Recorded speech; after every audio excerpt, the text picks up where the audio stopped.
When I got diagnosed with cancer, my son Bill and his wife fasted and prayed for me for days.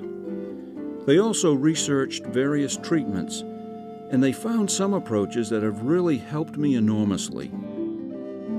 So when Bill asked if I would fulfill a long-time goal of his, that of going to the Holy Land together to visit biblical locations, I was only too happy to accept.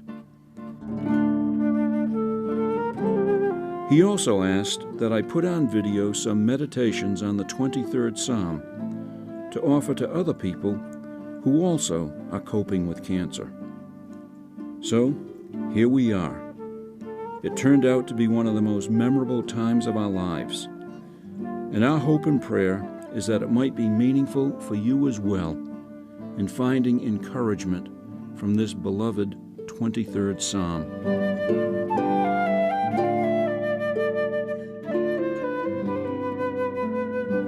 The authorship of the psalm is credited to King David. So when we arrived in the Holy Land, our guide Aryeh took us first to a hillside overlooking the Valley of Elah. That is where the confrontation of David and the giant Goliath most likely took place. When we hear David's name, the first thing most of us usually think of is David facing that giant Goliath. So Aryeh took great delight in reenacting the event for us. He showed us how David would have left the camp, rushed down to the riverbed, gathered his stones, prepared his sling, and gone forth to take on the giant. As you faced the giant in your life, what happened here, as well as other places we're going to visit, as we look at the 23rd Psalm, can give you so much encouragement. We're going to learn from a man who knew how to take on the giant and win. And that can be your story too. So I welcome you to our journey. But right from the very start, I've got to give a word of warning. This little psalm is really like a time bomb. It can explode the way you look at the world, at life, even yourself. So often we see it as just a spiritual sedative for use at funerals or for people who are very sick. And it serves well in those times and occasions, but we're going to see that it's so much more. We've called this a series for people with cancer, but you're going to find it addresses the issues of life for just about anyone. But for those with cancer, who are seeking healing, or maybe just strength to survive, I tell you, we have here a wonderful resource for dealing with our disease and our dis-ease.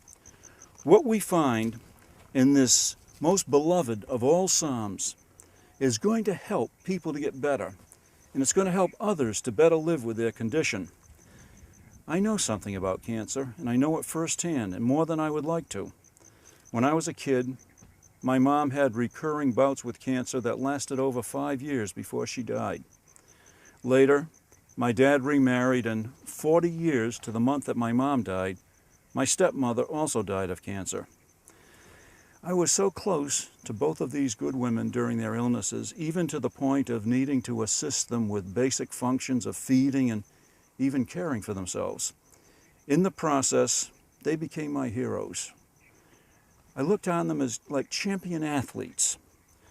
They went through their great difficulties without any bitterness. I had to just sit back and marvel at the way they grew close to God. And you know, even their sense of humor deepened and changed. Now here's the interesting part. Both of them told me that when they were going into surgery for their cancers, it was the words of the 23rd Psalm that brought them through. Many others say the same. In fact, the 23rd Psalm has done more to bring courage to more people at more places at more times than any other words that have ever been written. Yet, it is only about 115 words long. You can say it in about a minute, maybe even less.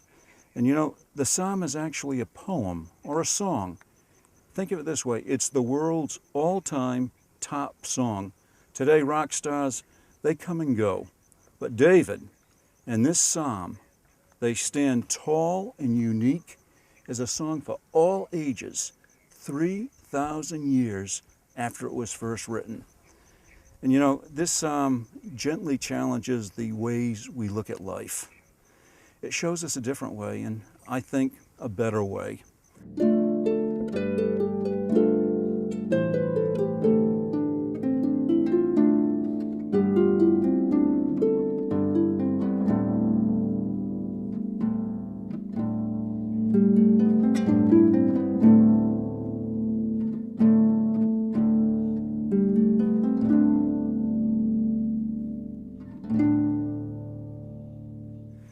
The psalm comes at us with a series of what I like to call jolters.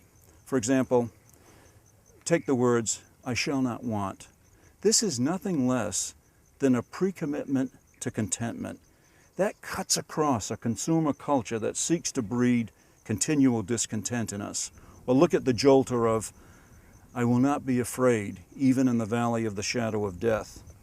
Or here's another jolter, welcoming discipline into our lives through the words, "Your rod and your staff."